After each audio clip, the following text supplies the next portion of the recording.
Hello guys! Welcome back to my channel. This is Lady Girl Channel once again. For today's video, for today's vlog, kakaiba po ang content ko ngayon guys. First time ko gawa ng content na mag-tutorial. Ayan. So ngayon guys, kasi gagawin ko rin ito, drum cleaning sa Samsung washing machine.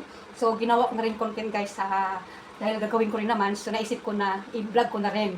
So ayan, this is how to do drum clean every 2 months. Ayan. Kailangan natin ng i-drum clean ang ating washing machine or washing machine ng amo ko or meron tayong washing machine sa atin sa Pilipinas. Kailangan natin i-drum clean para malinis yung loob ng washing machine at saka parang kumbaga sa tao ba, kailangan natin para fresh. So ayan, Samsung how to do drum clean tutorial guys. So ito, naisip ko naman i-vlog Samsung. So ito po yung Samsung na washing machine ng amo ko. So today, dahil gagawin ko mag-drum clean, so ayun, pakita ko na rin sa inyo guys kung paano. So tara, let's go!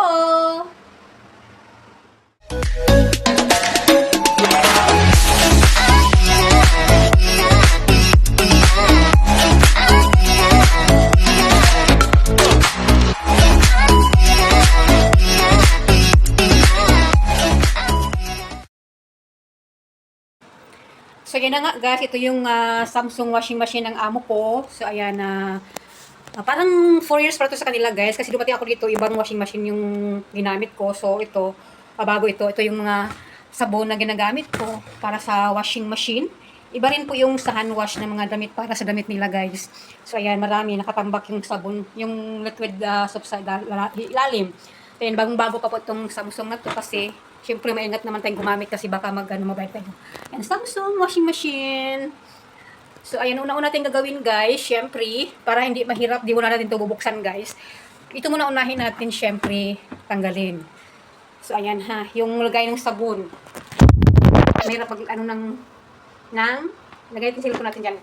Ito na nga guys, lagay ng sabon, at saka yung ating, ayan, ito nga po, dito natin ilagay yung ating soap. At saka dito, ang tawag nun, kung may gusto pang maglagay ng fabricated detergent, pampabango, so ayan, ito po yun guys. So, linisin natin muna yung sa loob, ang loob nito, ayan.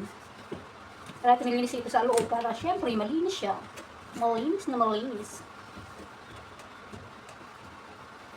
Ayan, linisin lang siya. Hanggang sa malinis na siya. So yun guys, malinis na nga siya, diba? Nalinis sa loob. At ito namang, nalinis ko na rin ito guys, oh. Ayan. Nalinis ko na to. So, ibalik na natin sa loob. Ayan. Isa-isa lang guys, one by one para hindi tayo mahirapan. So, ayan. Tapos na nga yung paglinis ng ating lagay ng sabon. So, ito naman ang ating gagawin guys. Open na natin ito guys, oh. Ayan. Yan, press lang natin ng ganito. Ayan, at kailangan natin lilisin yung mga banda dito guys. Kasi yung sabon, dito yan, parang muti ba? Parang dito yan, nagawan dumi. Tapos dito, yung mga banda dito, kailangan natin linisin. Ayan. Isa-isang, isa-isa para malaman ng ating mga housewife, o mga may bahay dyan, kapag may bahay na naglalaban ng washing machine, na merong Samsung washing machine, kailangan po guys ng drum clean every 2 months. Nakalagay po yan sa guys, sa menu ng inyong washing machine pag bumili kayo. Meron yan nakalagay, kailangan linisin. So ayan kasi once 2 months lang ako naglilinis nito. Syempre, ang drum clean po ay once lang na 2 months. So, ayan, tapos na po siya. Kailangan ng wet and dry clothes. Balik natin, press lang natin ganyan. Para, So, ayan. Malinis na ang labas. So, open na rin ito guys. Bubuksan na natin itong ganyan. Tcharan! Ayan na nga. So, dito, kailangan check natin ito guys, yung ating loob ng drum kung mayroon siyang mga dirty or mga coins. Pero kasi wala naman to kasi malinis. Bago ako maglalaba, chinecheck ko muna yung mga bulsa ng mga damit, mga pantalon, mga shorts, ganun. So dito, kailangan natin ito dito, titingnan. Ayan o. Ayan, sa guma, ito yung ano, parang guma o. Pumapasok dito yung dumi ng ano, ng ating mga nilalabhan. So kailangan natin itong linisin dito sa loob. Malaman nyo man kung marumi yan kasi yung towel, madumi. Ay. Kailangan lang dito sa dry. Ayan lang siya guys. Pag hindi naman talaga karumihan talaga, ayan, hindi naman kailangan na ano talaga yun. Malinis naman siya. Ang 2 months niya na ano, malinis sa loob ng goma. Ito yung pinakagoma niya guys. Oh. Pinakagoma ng washing machine. Ayan po yan. Oh. Yan po yung sa loob ng drum ng ating washing machine. O, di ba malinis siya? So, ayan. Ito yung guma niya. Kailangan natin linisin sa loob. Titingnan kung marumi siya. Kasi nihihipo ko lang guys kung marumi sa guantes ko, sa gloves ko. Ibig sabihin marumi. Pero hindi naman siya. O, malinis pa rin. Sa loob ng 2 months. Kailangan try ng tubig kasi ang tubig na po yan. Teka lang yung aking cellphone. Ano. Yan, gusto niya ganyan lang nakahiga. Ayan na siya. Oh. So next po, punta tayo sa may sa may water tank. Ayan, water tank. Ay, hirap ng sipon ko. So ayan ang water tank, 'di ba sa ilalim? Ito po yung water tank. So, kailangan natin ng maliit na press lang natin to open guys. Ayan na, sa ilalim. Tapos, para matanggal siya, press natin sa loob. Ayan po. Ayan, linis lang. Kunting linis kasi malinis pa naman. So, kunting linis lang siya. Ayan. O, diba?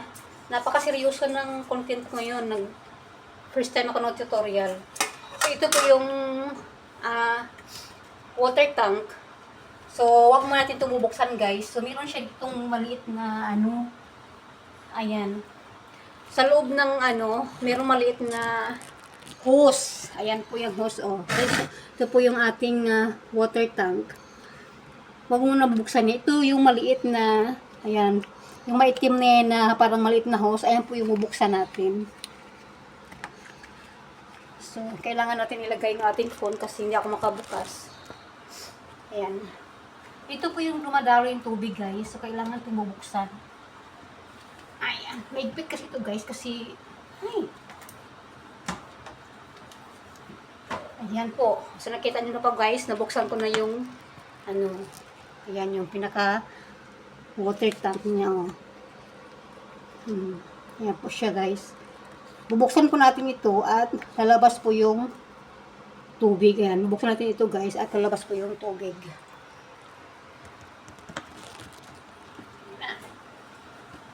Buksan natin ito guys. Kailangan natin ng strong. Kasi naman guys ang ating tubo. Ayan. Continue. Lakas mabuksan niya. Kaya kailangan natin buksan ng maigi. Ayan guys. So, kita nyo guys. Ayan may tubig siya.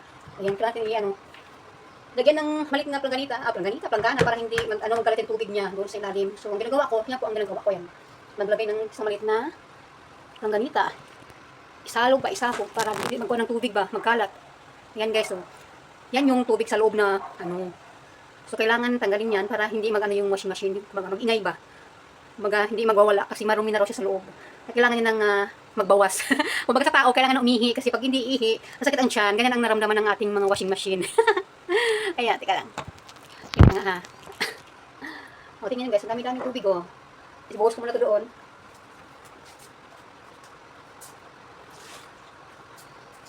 Kasi yan nga. Ayan, kunti na lang siya, kaya hindi naman carry ng hindi na kaya. Kunti na lang yung tagas niya o. Para siya umihi. Para siya pututoy ng bata o yan o. Hindi lang tapos. Tapos natin, syempre. Siyempre nilagay yun. Ito pala. Ito guys yung ating yung water tank na. Kasi ubos lang natin ito guys. To the right. O dito. O kita nyo guys, may marumi sa loob o. Sa loob ng 2 months yan po ang dumi ng washing machine natin. So, meron pang ano sa loob. Ano ba to? Merong ano, hindi ko alam kung ano yan. Lumabas ka. So, kailangan tilinisin sa loob guys ng tank guys. Kasi yung mga dumi-dumi, mga dumi ng damit. Ayan, dito pa yung lumalabas. Ayan. So, wala naman. Tingnan natin. Ayan, linisin ng maayos. Ayan na nga guys. Be sure nga malinis yung loob ng ating drum ng agos ng tubig. Ayan. So, tubinanin ko na po ito guys kasi mahirap po siya. Ayan.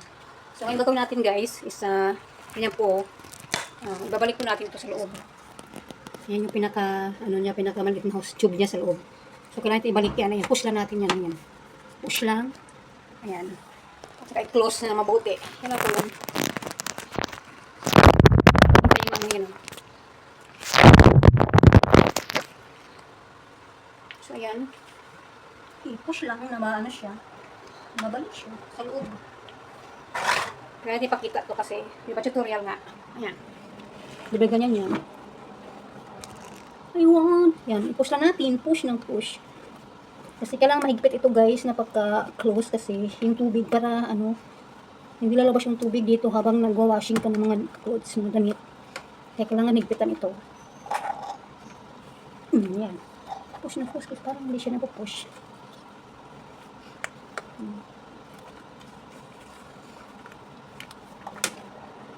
So, ito naman, ibalik natin kasi nalinis ko na po ito. Ayan, linis na po yan. Ibalik natin ganito guys. Ayan. Ayan po siya. Ayan.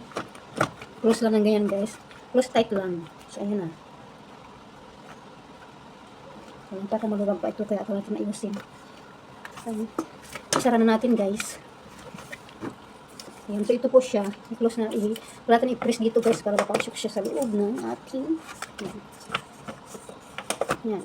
So, ayan na po. Close na po natin siya guys. Ayan, ganyan na siya. Oh. Mag-open kayo, press lang po ganyan. Oh. Tapos, ayan, mag-close ganyan lang po siya. Ayan. Malinis na siya guys. Malinis na. Ay, malinis na siya.